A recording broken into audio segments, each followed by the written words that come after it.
And I'm actually kind of nervous performing in front of Gladys because Gladys lives in the same building as my grandmother. And if I don't do well, it's going to get back to her.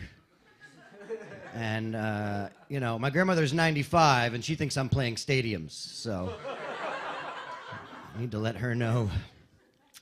She comes to my shows, my grandmother, and she's endlessly, you know, interested in my career. You know, was it a good gig? Was it well attended? How did your new callback go? I know you've been tinkering with your tags. I don't know if she talks to you about, like, I can't imagine what she says about my act to friends of hers. You know, my grandson Jordy wrote a new joke about his balls. I didn't like it.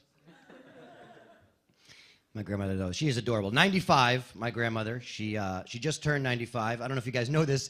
They don't really make funny birthday cards for people turning 95. I found some great farewell cards, but that is not appropriate. To go funny, I had to buy 3 cards for her. I bought a card for somebody turning 50, a card for somebody turning 30, and a card for somebody turning 15.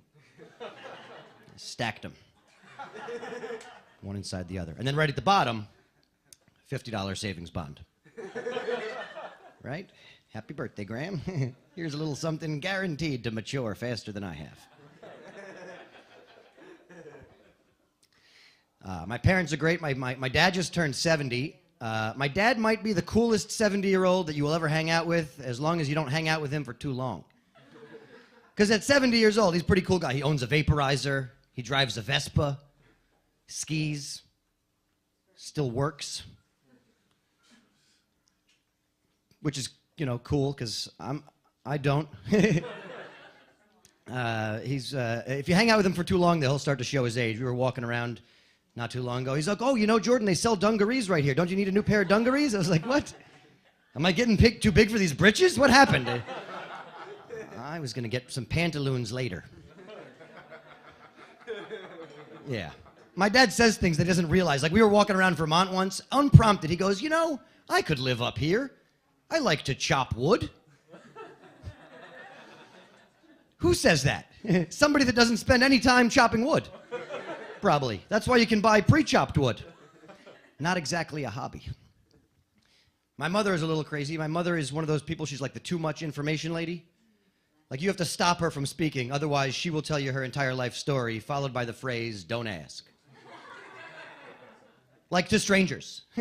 Like to a waiter going through the specials. You know, oh, tonight our soup. Oh, no, I can't have any soup. I've been on and off the toilet with diarrhea all day. Don't ask. Wow.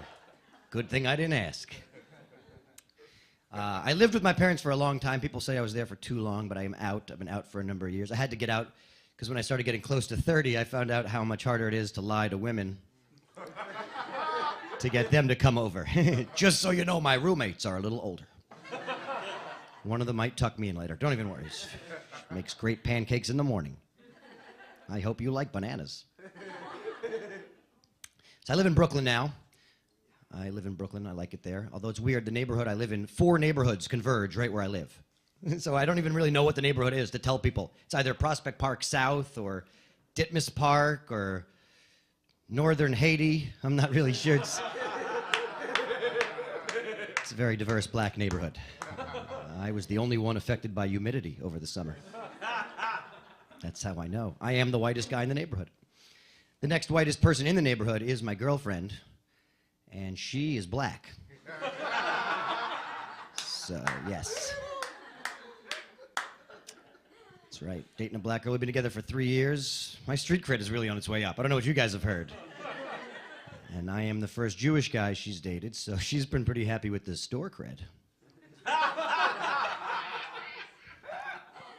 I don't care where you're from. Everybody likes coupons.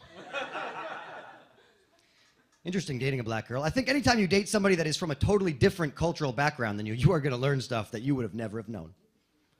Like, I've learned a lot. I've learned about all the different lotions that are on the market. It's not all cocoa butter, guys. There's a lot more variety. Yeah, I've learned which friends of mine are racists. That's been quite the eye-opener. I had no idea. Facebook doesn't let you group people that way. You got to go through one by one and see who's a NASCAR fan. Takes forever.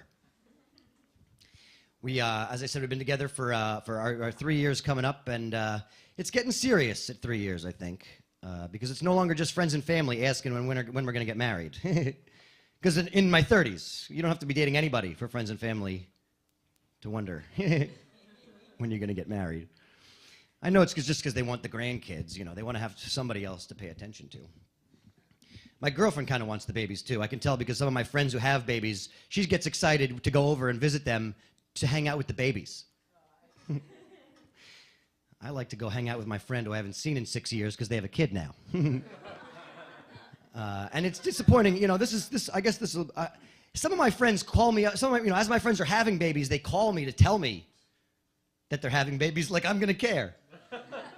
Do your friends do this to you? Do they ruin your day when they do that? Like, why are you calling me?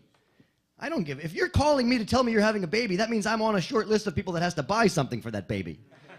That is not fair. That's a solicitation call, is what that is. And there is no easy way to tell a friend of yours, I am not going to care about your baby until it knows how to play Call of Duty. And then I am going to kill your baby. Babies are terrible at Call of Duty. All right, I got to go. You guys have been awesome.